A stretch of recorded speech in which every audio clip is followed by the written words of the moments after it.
first time, Bella Melt with GLP-1 fast action.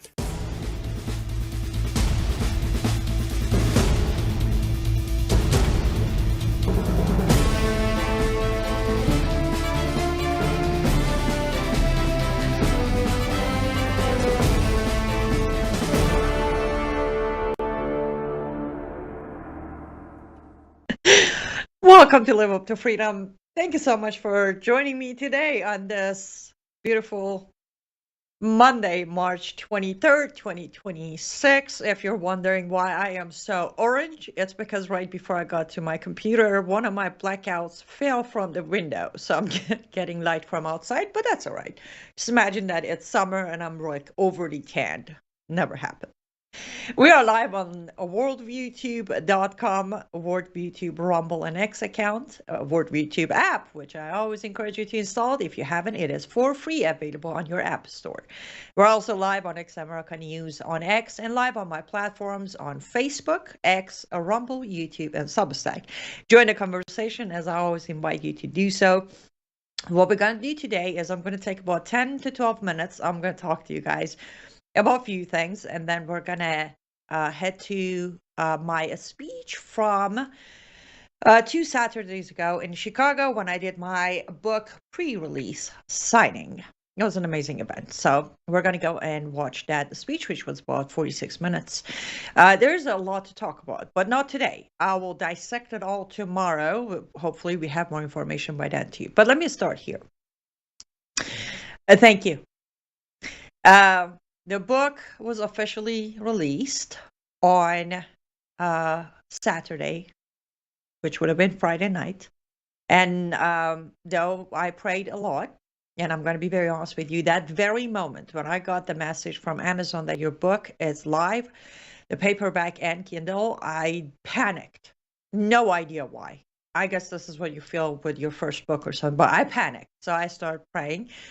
And I sent a few private messages to friends to share the news with them. And of course, I think every author would like to, at some point, achieve a bestseller status somewhere. No, we didn't reach that, but it was so amazing that 2 days later, being today, The Architecture of Jihad is #1 new release on Amazon. And it is with great honor that it is also #6 on top 10 books on Amazon, on all platforms, on all formats in history of Islam. And this would not happen if 1, it wasn't for Lord's timing, and 2, for your absolutely amazing support. I think my face is expressing it way more than my words are doing. I am very grateful. I am so encouraged to know that people are actually hungry to know the truth and to gain the knowledge. And again, it has been only 48 hours. So if you haven't grabbed your copy yet, I encourage you to grab a copy of it off of Amazon. If you want a signed copy, that's my website with the extra cost of shipping. But on Amazon, you can get the paperback and the Kindle version. Many of you have reached out asking if there will be a hardcover. Not at the moment. I don't know if I even do it. But for those of you who asked if there will be an audiobook, I am working on that. As you can imagine, my day sometimes has only 1 hour left in it. And during that 1 hour, I do as much reading of it as I can. Now, mind you, between the accent and the speed, I need to be also mindful of that. So I'm working on an audiobook. It will be ready when it's ready. So that's for the first 48 hours report of, and many were concerned, why are you launching your book on a weekend? You won't be on air. You won't be able to do any media push. You won't be able to do any interviews. And it was all correct. But here we are on a specific category of Islam's history, being #6 in 48 hours, standing next to certain names that I never thought I would even be able to have them on my show, let alone my book cover being next to theirs, such as Dr. Bill Federer and Raymond Abraham, who is #2 and #4, and Dr. Bill Federer being #5. So I'm very honored. I'm very humbled. I look forward to the rest of this journey with Architecture of Jihad and the follow-up book that I have already started. You guys are amazing. I want to touch on a few things before I run out of my first 10, 12 minutes. The most important part, I released a Substack yesterday, Sunday, when I tried to explain, because some people were concerned with the policy of lifting sanction from Iran's oil to sell.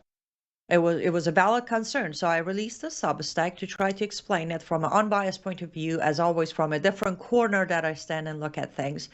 And within that Substack, I mentioned one of the reasons you feel like there's a contradiction.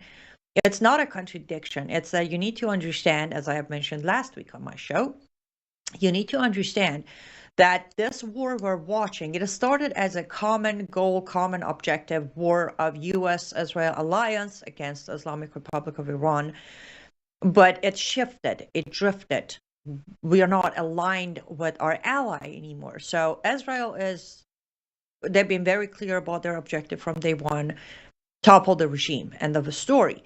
U.S. technically, we left the open door. We never gave an actual goal. There was never an objective nor a goal. It started with kind of the nuclear and then all of their missiles, and then we went for a regime change. We came back to not regime change. So with that being said, we kind of left that opening to lean anywhere we wanted to. That was yesterday. And of course, this morning happens when President Trump put out that truth social post. It's a fairly long one, so I'm not going to read through it, but basically the gist of it was, yay, we're going to pause droning or attacking any of Islamic Republic of Iran's facilities and buildings and for 5 days, because we have reached a potential agreement with them. And then later on, it was expanded to, we're negotiating, we're talking, on and on and on. That created another wave of what? Some said, somebody's convincing Trump to stop this without a victory. Some said, this is another bluff. The narratives are always different. So I want to address my point of view or my stand on this. And I want to remind everybody, I have, from last year, 12 days war until today, I've been against the U.S. getting involved anyways. This is no effect on what a great job our military has done, what an amazing achievement our men and women have achieved. This is just where I've been, so what I say, don't twist it. What I do understand is, before this all started, when the uprising was going on, I put out another Substack saying there are only 3 possible outcomes from this uprising. Either people of Iran will raise up to a revolution and topple the regime in a longer period of time and much more casualties. Or the other option I gave in was foreign powers are going to get involved and hijack this revolution into something of what we witnessed in 79. Of course, back then I got a lot of backlash, but let's do this. Let's listen to literally a minute, 1 minute of this morning, President Trump cornered or caught by reporters at the airport, responding to whom he's negotiating with in Iran. Can we play that clip real quick? A top person, don't forget, we've wiped out the leadership phase 1, phase 2, and largely phase 3. But we're dealing with a man who I believe is the most respected and the leader. It's a little tough. We've wiped out everybody. Is that the supreme leader? No, not the supreme leader. Well, nobody heard of the second supreme leader, the son. Are these direct? We have not heard from the son. Every once in a while you see a statement made, but we don't know if he's living. But the people that seem to be running it, and they seem that based on really facts, because things they've said have taken place. Mr. President, Again, Mr. President, I know you I don't want him to be killed. Okay, I don't want him to be killed. Mr. President, you deployed. Nobody wants to be that. Nobody wants that job right now. Nobody's exactly looking forward to being the head of that particular country. But perhaps we'll be able to. Let's dissect certain keywords. He's refusing to name the man, but he does directly says, I believe we're talking to the most respected and the leader of Iran. He's not naming him. Why? As he said, I don't want him to be killed. And then he goes on to say, nobody wants that job right now, but we might be able to help. I'm just going to rely on that 1 minute. Again, the whole thing is much longer. Most likely tomorrow we're going to get deeper into this. But quick notes. He hinted at possibly picking, remember the list they were reviewing, a more modern reformer version from inside. That's why the name is not being dropped. He knows very well if he talks about the leader he has picked or US has picked, the IRGC will take him out, knowing they're cooperating and they're planning a coup d'etat.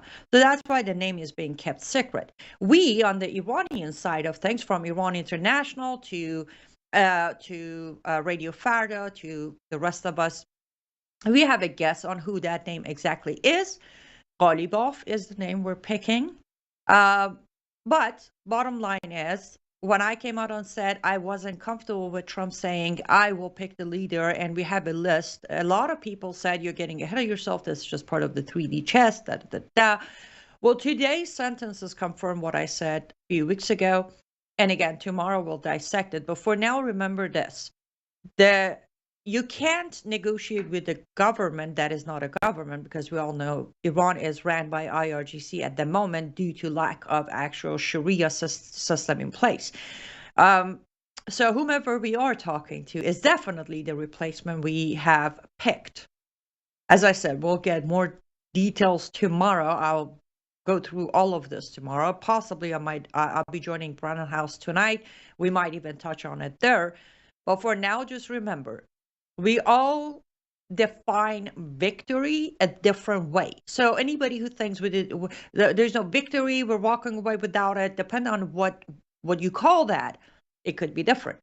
But bottom line is, as of right now, as this moment we speak, looks like the new government has been picked for Iran, and they're already making the deals and arrangements. Where that goes, we don't know. I have a guess. I'll tell you all about it tomorrow. But today is about architecture of jihad. So let's do this. I will keep my eyes on your comment sections. I'll be here. But we're going to go to an ad break. And then after that, we're going to go to my speech from Saturday in Chicago. And I will encourage you again to grab a copy of The Architecture of Jihad from Amazon or signed copies from my website. I hope you enjoyed this speech. If you like it, go ahead and share it with other people. And again, I am very grateful for your absolute tremendous support in the last 48 hours. I'll see you guys tomorrow.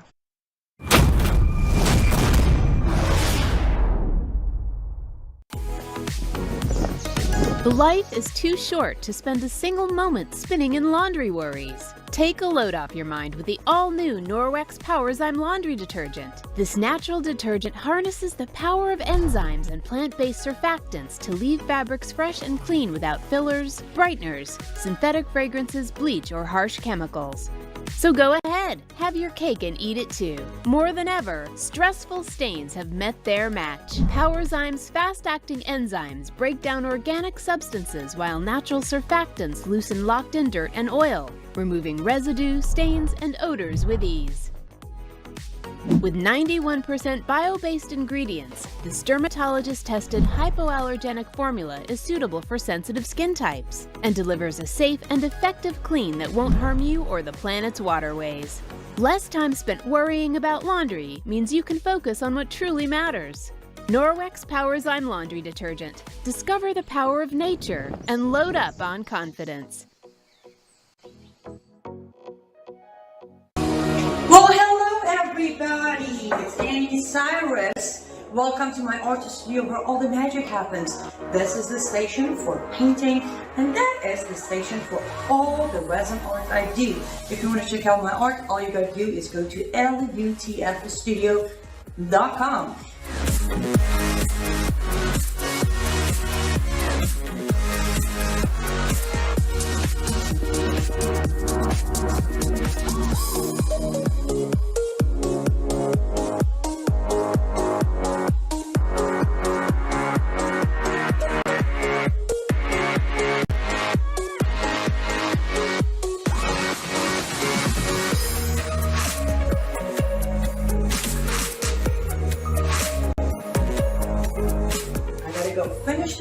meeting, but I'm sure, or at least I hope, I'll see you at lutfthestudio.com. So the next speaker is a dear friend of so many here in Illinois and of Illinois Family Institute and many other churches where we brought her in to speak. She is a former child bride from Iran, and she escaped there and got her legal citizenship in America, and then she went on to found Live Up to Freedom, and now she is a globally recognized author in the realm of politics on Substack, in like the top 30 or so, 30 or 40 globally. And so she is really in tune to what's going on in the Middle East and the threat of Islam, but she's very in tune to the threats to the church, and she's very passionate about it. And with that, I'd like to introduce, and let's give a warm welcome with a warning of what can happen if we don't implement these things. Please welcome Annie Cyrus.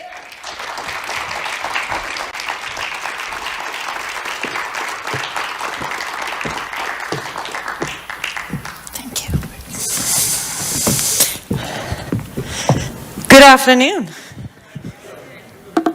Let's try again. Good afternoon. There you go. It is so good to be back, Chicago, and here. I was up here end of 2021. It was right after the wonderful withdrawal under Biden from Afghanistan. I didn't have much good news back then, but here's the good news. I have even less good news today. Get ready. I have been blessed by Lord to finally publish a book. Thank you. And I understand, especially for those of you who met me before, know my story and my background, it is pretty disappointing that the first book did not end up being my autobiography. But after the 12 days war last year between Israel and Iran, I woke up one morning, it was maybe a day or two after the ceasefire, and I noticed many people are celebrating this ceasefire. And as an Iranian American, I wasn't. I was very upset that there was a ceasefire. So I thought about it. I prayed about it, and I realized, oh, I know why my fellow Americans are celebrating this. Because they still don't understand the depth of danger we face from Islam. Furthermore, they still don't understand the biggest power behind Islamization is the regime in Iran. Thank you. You're welcome. So, that's why the first book is The Architecture of Jihad. I have no doubt everyone, correct me if I'm wrong, you all have heard of the word jihad, right? Yeah. Perfect. What if I told you that there is more than one jihad, even more than two? What if I just simply said there are 10 different faces of jihad? And every single one of those 10 has been applied and enforced in America exactly since September 11. If you don't believe me, that's okay. The book is right there. Grab a copy. It is documented, not based on my experience under Islam, not based on my childhood, no. Every page is documented by actual text of Islam.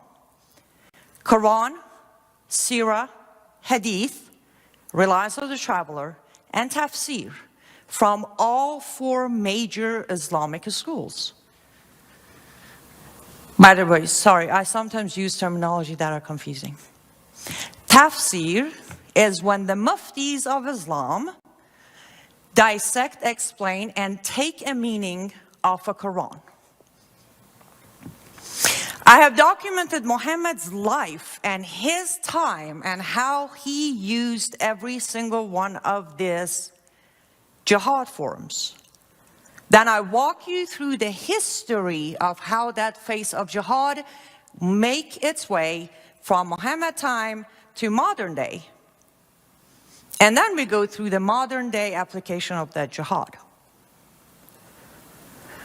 I'm sure you flip through the page, some of the jihad will seem pretty familiar. But so far, those who have read the manuscript or pre-release copies, one thing that got every single body's attention was a chapter called Missionary Jihad. Have any of you heard of that before? That's all right. We'll go over it today. So as Christians, we hear the word missionary and we immediately think positive, right? Spreading the gospel, telling the truth, telling people about Christ, His love, our Father. Well, let me introduce you to Islamic missionary. In the Quran, it says it is mandatory for every Muslim to preach Islam and invite all non-Muslims to enter Islam. Fair enough. That's what we do too. But then it goes on to say, and if they reject your invitation, you shall ask your imam to call war upon them until they accept your invitation or they be killed. So every time your church, I don't know if this is home church to anybody, but every time your church, because I know this church doesn't do that, every time your church is involved with interfaith dialogue, your pastor is actually committing missionary jihad for them.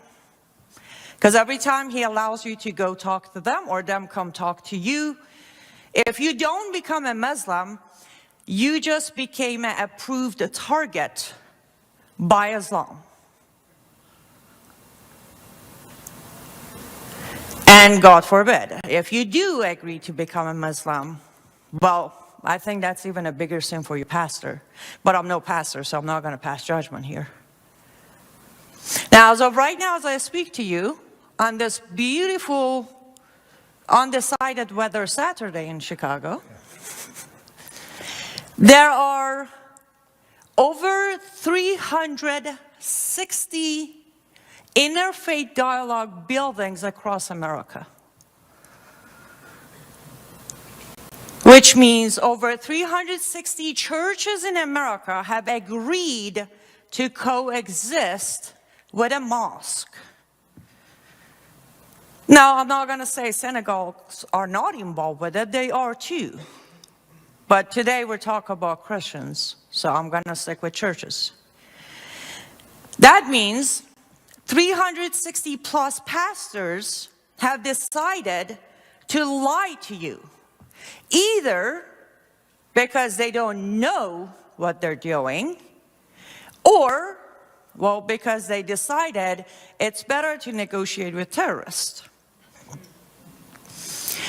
Now, I don't have any slides. I'm not going to go into too details of verses of Quran or Hadith or even Bible, but I will say this. I'm positive that we were warned in the Bible, and my people perished from lack of knowledge. The knowledge they rejected. That part is too important. Have any of you who are familiar with Islam, with Sharia, with Jihad, with any part of it, have you walked up to your pastor, and I understand all day, very delightful to hear all speakers saying we need to hold our pastors accountable. Absolutely. But I'm here to say I'm going to keep you accountable. Have you walked up to your pastor and asked them about Islam? Have you handed them any kind of book to inform them?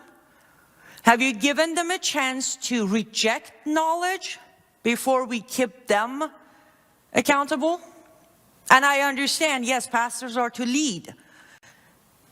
But sometimes we need to help them. Sometimes we need to show up and say, hey, pastor, did you know that we have interfaith dialogue going in our area? And see what they have to say. But we don't do that.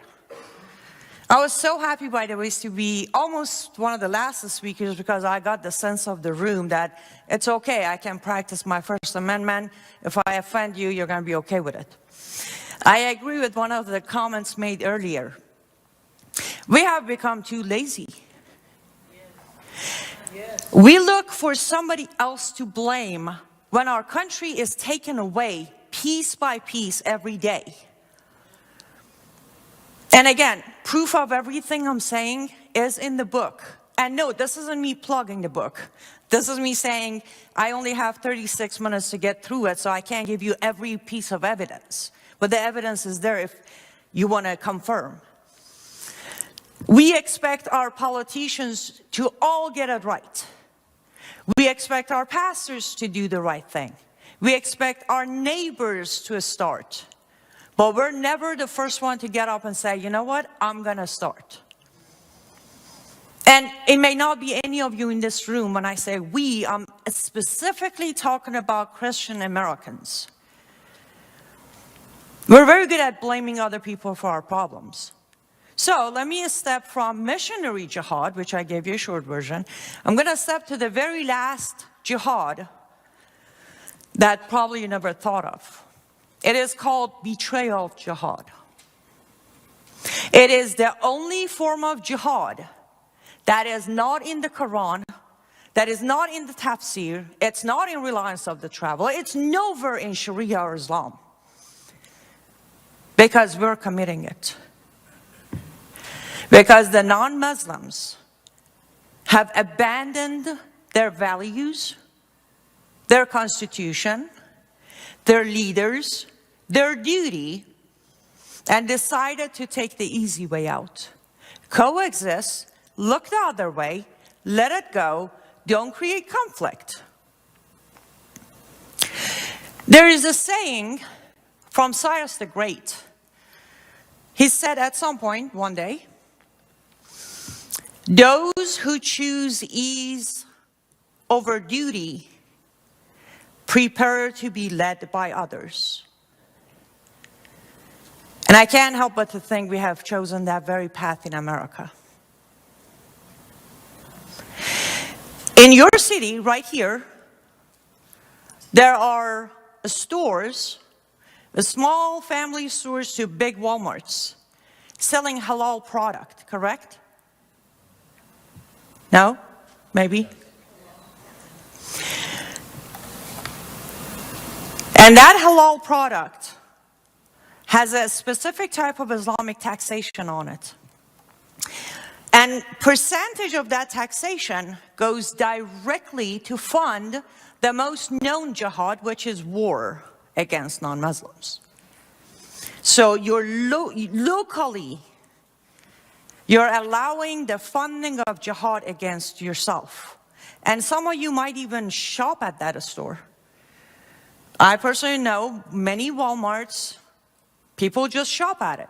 You don't go look at the aisle of, halal to make sure they sell halal or not. So on top of allowing it, you're funding the jihad against yourself. I talk to people, I say, why don't you change your store? They're like, the next closest Walmart is 12 minutes away. Oh, wow. Okay. In your local schools, they're serving halal meat to students. Some places like Michigan, they're feeding halal meat to all the students. Some places like Chicago, only Muslim students. Which again means you are allowing it. We already talked about churches. Has anyone in this room heard of anybody walking from a church because that church was involved with interfaith dialogue? Because I haven't either. When you continue going to the same church that you know is funding, supporting, or enabling the enemy, and top of that, committing blasphemy, then you're part of that problem, aren't you? Because apparently finding a new church is too hard. And I get it, trust me. I had to search 10 years to find a home church. But I prefer not have a church than be part of a church that is allowing a conversation that is mocking Jesus Christ. I can go into that for another 2 hours, but I won't because that's not the topic today. But brief version is, if you study Islam, Jesus of Quran is nothing but a prophet, is not the Son of God, it was not crucified. And when he comes back, he's going to stand behind Muhammad, break the cross, and say, Muhammad, you lead the prayer. That is the Jesus of Quran. Now, if your church is involved with interfaith dialogue and you're still going to that church because it's more convenient, when they come for you, well, don't text me. I'm in hiding. And then comes to your children. May I honestly ask, how many of you in this room have taught your kids anything about Islam or Quran? Raise up hand. Not surprised there or there. Do you think that's a good idea? Do you think it is okay to hide the truth about Islam from your kids when you know for a fact 2 out of 5 schools in Chicago are sneaking stories of Muhammad into schools? Do you think it's a great idea to not get ahead of this and not tell your kids about Islam before they start talking to their nice Muslim classmate and from there sucked into the jihad movement? I recently released a Substack that was specifically about what we keep missing in America. They are recruiting our sons. We are having American-born Christian American sons recruited as jihadists. Do you know why? Because we took God off our schools, because masculinity is terrible, because our sons are lost to find an identity in America. So somebody comes and say, hey, I know this God guy named Allah. He's got a cause for you. And the more violent you are, the more he's going to like you. And the son's like, oh, great. What do I do? Say the Shahada, go blow yourself up. We are literally losing our kids to Islam because we chose to look the other way. Because we chose to protect them from the evil of Islam. Because we choose not to sit down and say, I need to talk to you. We have a problem in America, and I'm going to tell you about it before somebody give you the sugar-coated version of it. Before your teacher tells you Muhammad was this great prophet, I will tell you the truth, and I'm going to show you the evidence that Muhammad was nothing but a pedophile. I'm sorry, the days of sheltering our kids are over. The days of looking the other way. The days of not paying attention about our Muslim neighbor, those are all over. Can you imagine for 1 second being me on this stage this very moment? Iranian American and a Christian. And you all know what's happening in Iran. I could be one of those people out there hating on Trump, hating on American military, while taking advantage of my freedoms in America, defending the Iranian people under the layer of this war is killing Iranian people, right? And I don't think anybody would blame me. Would you blame me if I did that? Anybody? Would you blame me if I did that? Somebody said, yes, thank you, sir. You should be blaming me if I did that. And that's my point exactly. If I did that, you shouldn't give me a free pass. But you do. We do. All day long. We give Middle Easterns free passes because we don't want to be racist. We don't want to be bigot. We don't want to be privileged. None of that exists. I will tell you that many take advantage of your betrayal jihad. I came to this country 24 years ago. I showed up as an atheist with no hate for America, but no feelings for America either. But right here in Chicago, I was formed to understand you're either one of us or you're one of us. There was no other option back then. And this was only 24 years ago. I came in 2002, right after September 11. And somehow back then, people of Chicago were not giving me a free pass. They didn't think that poor Middle Eastern Muslim girl, they got it wrong sometimes. They said she's from Iraq. I was like, no, the one with the N at the end, Iran. Other than that, there was no free passes. Every year when I come back to Chicago, I see the change further and further and further. Chicagoans are becoming less vocal about issues because they don't want to be labeled. Let me step over here for a minute and get a little bit more attitude of a devout Christian. Which one do you prefer? The day you see our Father asking you, what is wrong with you? Why didn't you defend my laws over your land? Or do you prefer someone in America telling you you're a racist? Those are your choices. Other speakers said it, so let me repeat it too.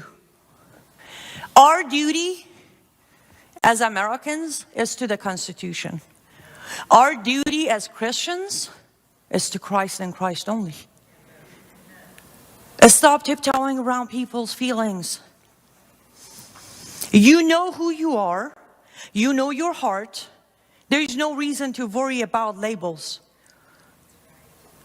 Every time I'm called a new name, because I think they ran out of names for me, now they create new ones. Every time I'm called a name, I'm like, thank you. That means I'm doing it right. But if you keep committing what I call betrayal jihad, there won't be a town, there won't be a zip code, there won't be a state, there won't be a country for you to have anymore.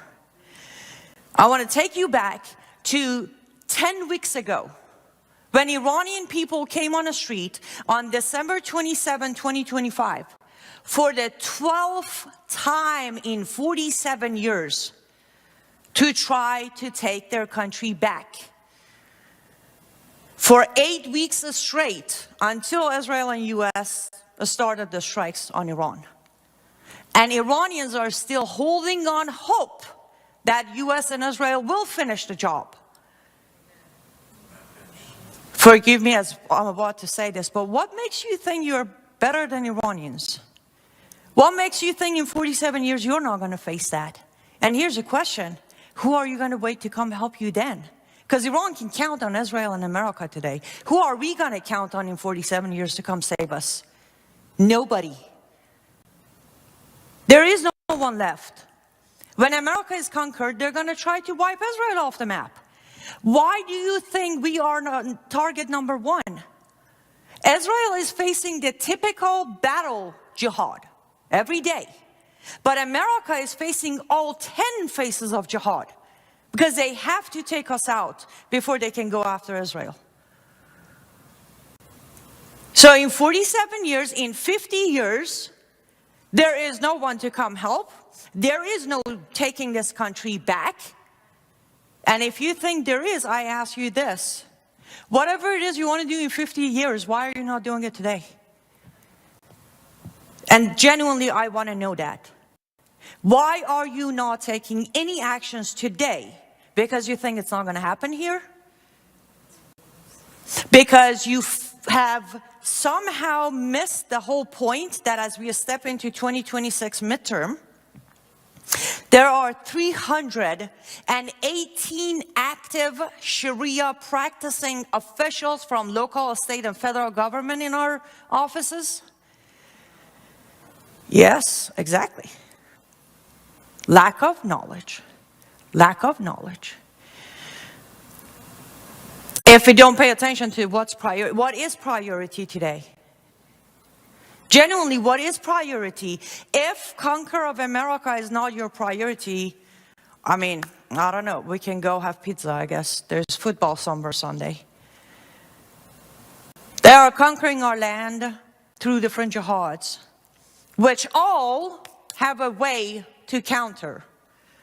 In the book, at the end of each chapter, I actually have practical countermeasure steps. And none of them are counting on your government. All of them are counting on yourself. But how do I stop the betrayal jihad? How do I stop my fellow Americans and my fellow Christians to continue committing jihad against ourselves?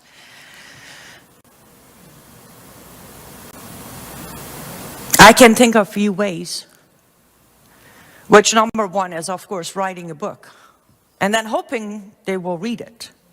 And then take those chapters and hand it to somebody else. Get a copy of this book to your police commissioner.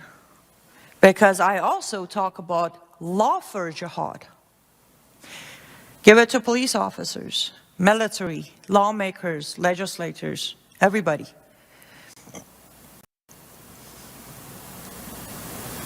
Then I can remind you all, though I'm very new, I was saved in 2017, but I do know one thing.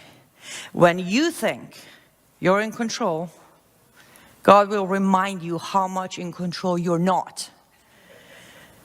So if we continue being this, one of the things that got me to fall in love with America was this confidence.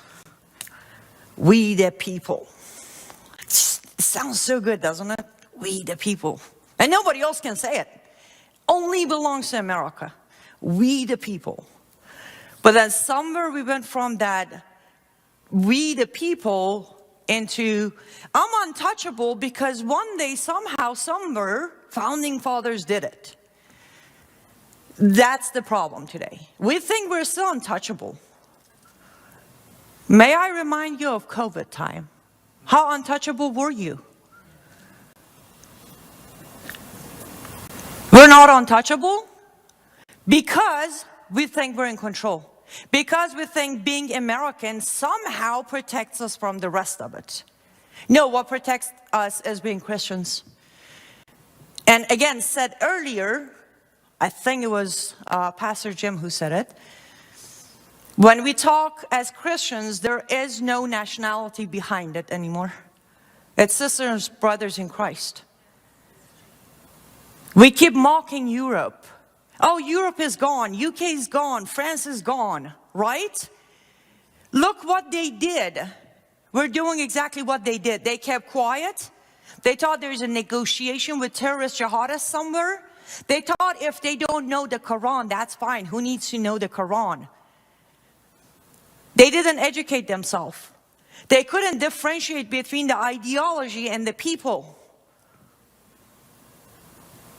They kept voting for practicing Muslims into offices, thinking somehow they're going to uphold their constitution over Quran, because they never read the Quran to tell them that you follow the law of the land until it goes against Allah's words.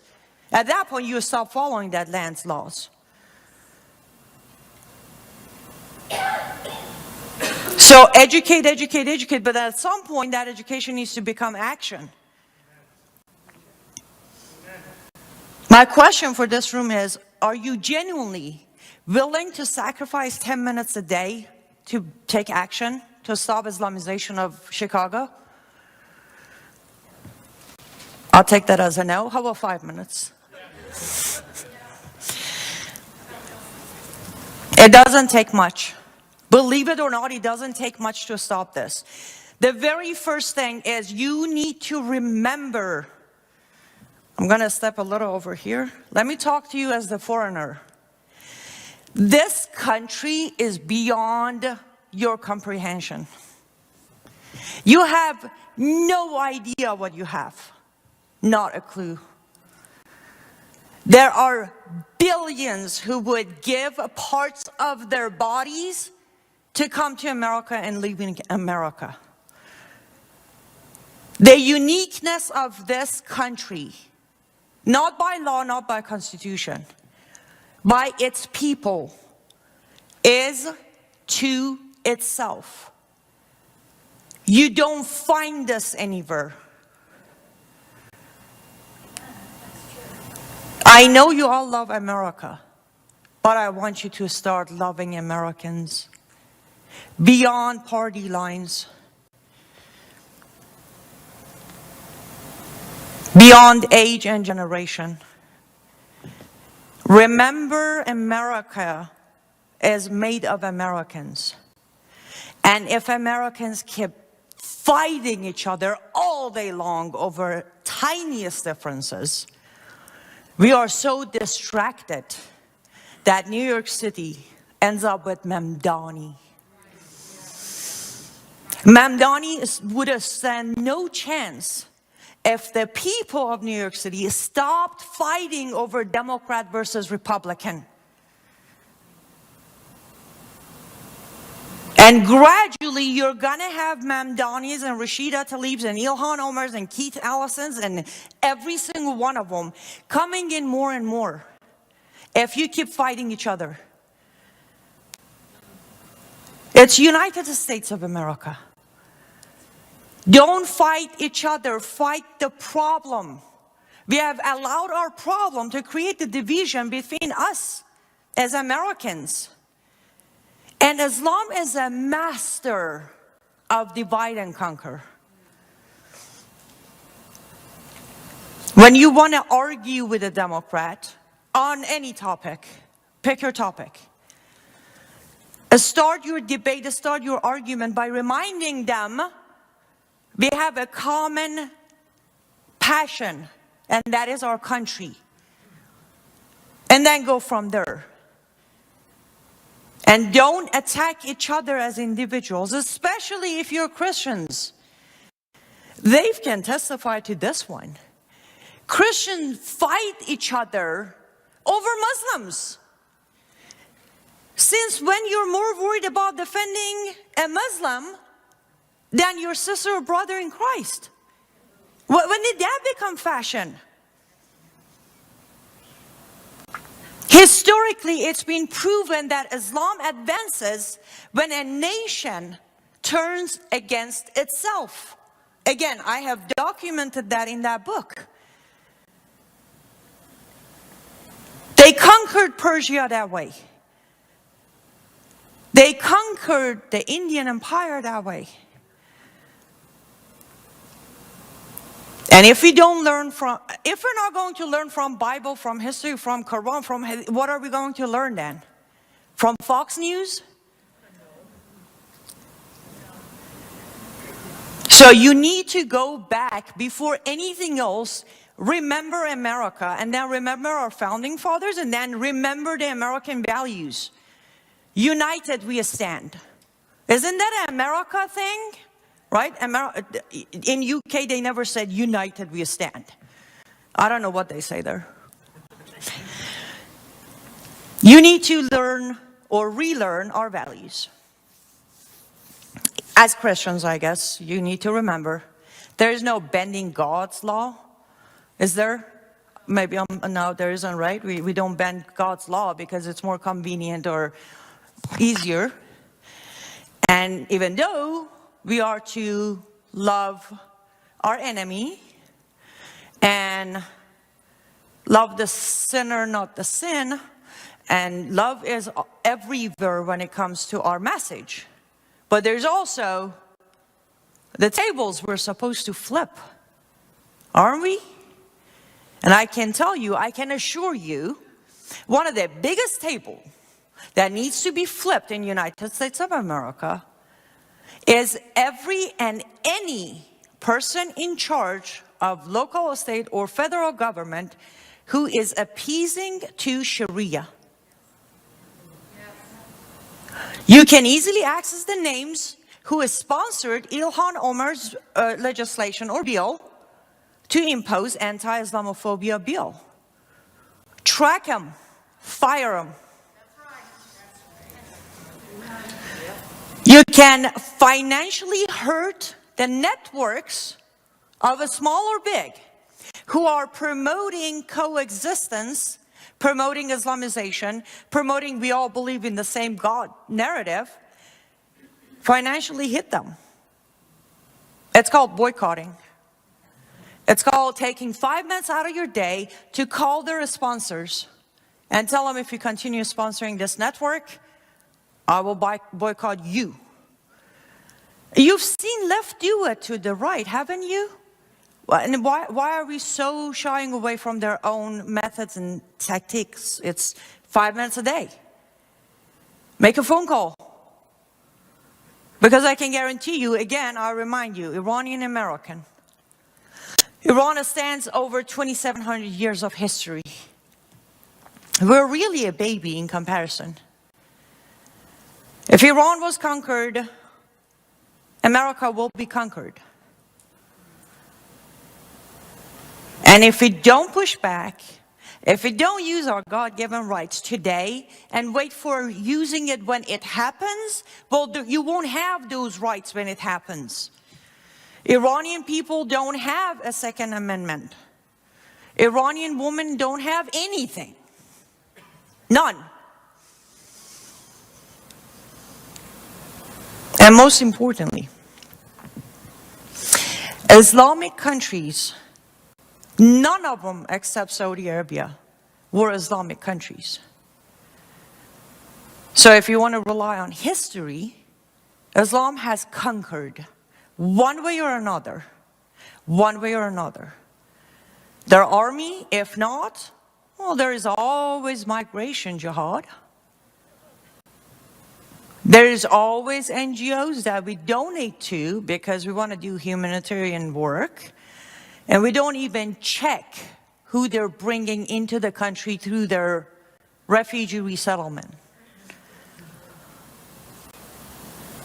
Were you ever that in America, some of our banks are specifically issuing Sharia loans? We have American banks who are issuing Sharia loans for Muslims only. I'll briefly say this. Sharia loan is based on Sharia, where you don't pay interest to pay it back. So you're okay with Muslim Americans getting no interest loan while you pay more interest to make up for that gap? Then look into your bank. If they are involved, change your bank.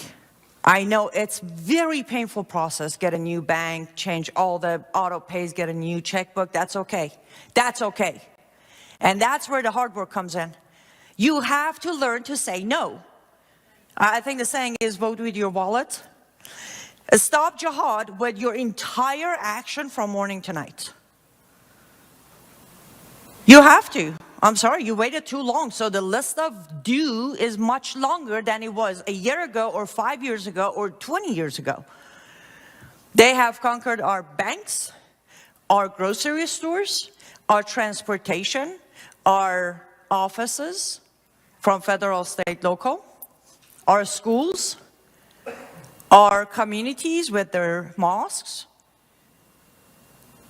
And other options, as I said, you're more than welcome to say, well, I don't believe it. And that's okay. One day the knock will be at your door, directly your door. But if you don't start taking your money, your kids, your home, your taxes, your laws, everything, take them back.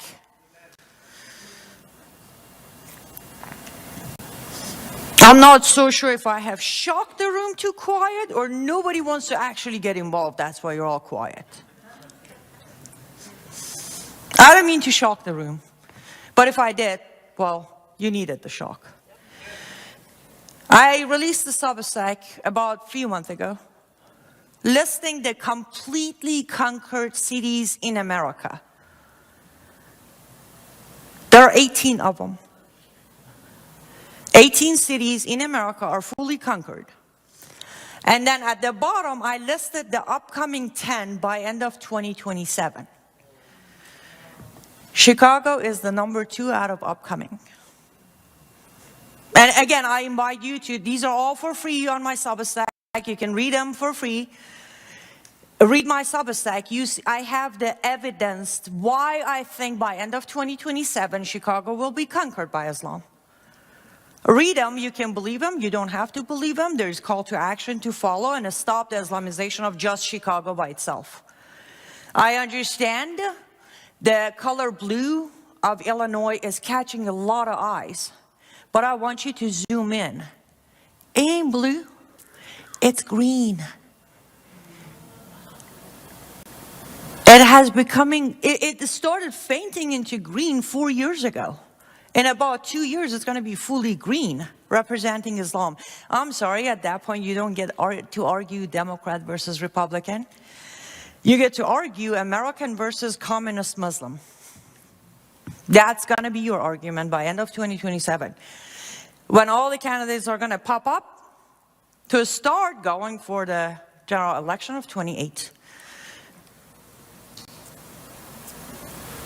You do have places in online to track your candidates. You can see who's donating to them. You have no idea how much money is being invested in Illinois politics. No idea.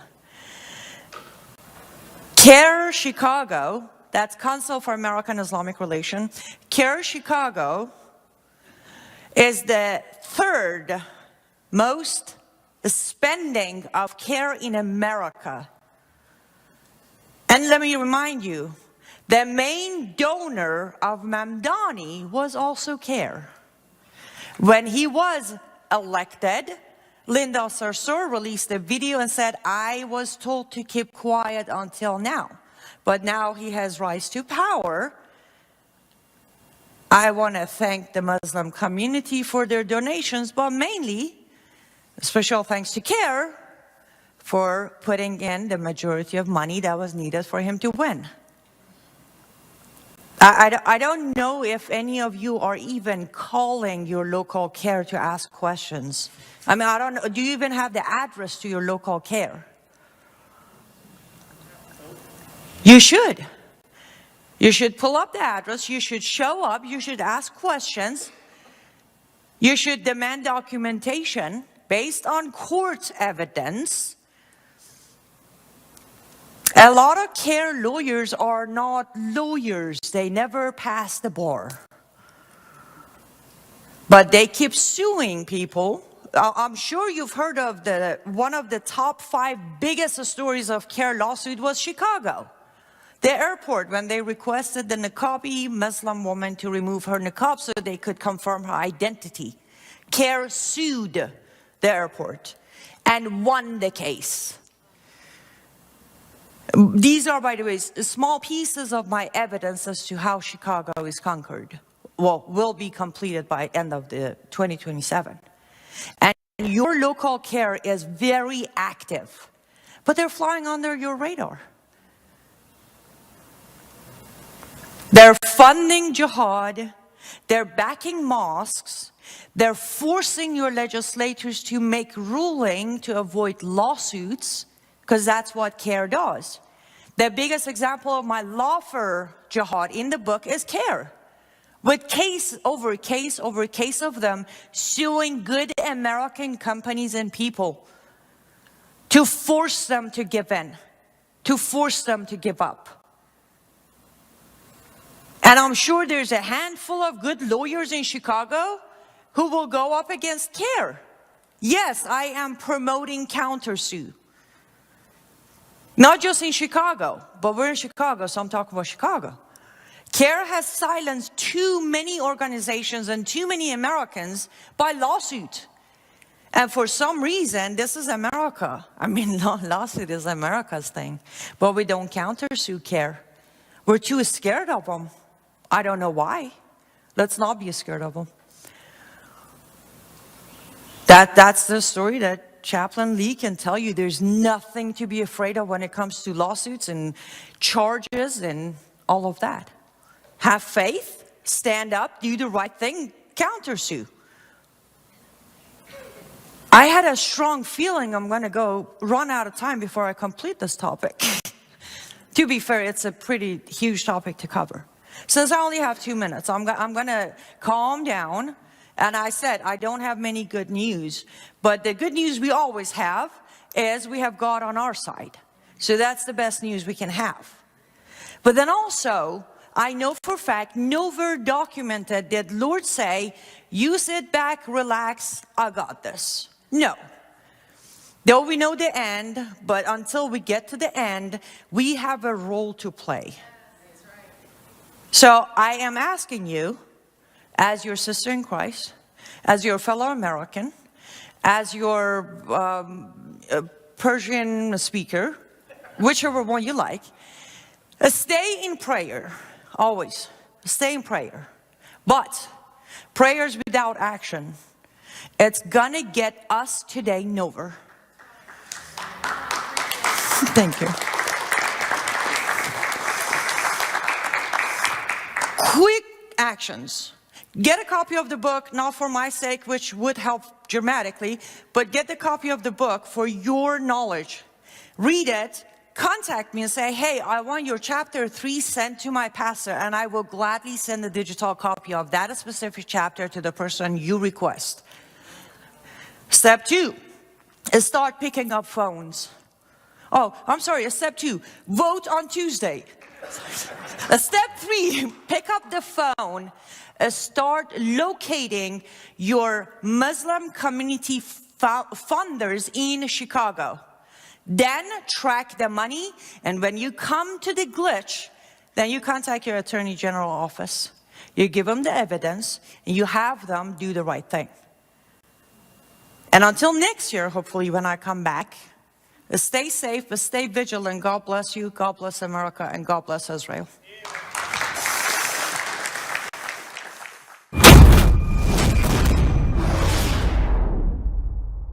You're watching Worldview 2, built on the 35 years of Worldview books, documentaries, research, high-profile interviews, and the radio and television broadcasts of Brannon House.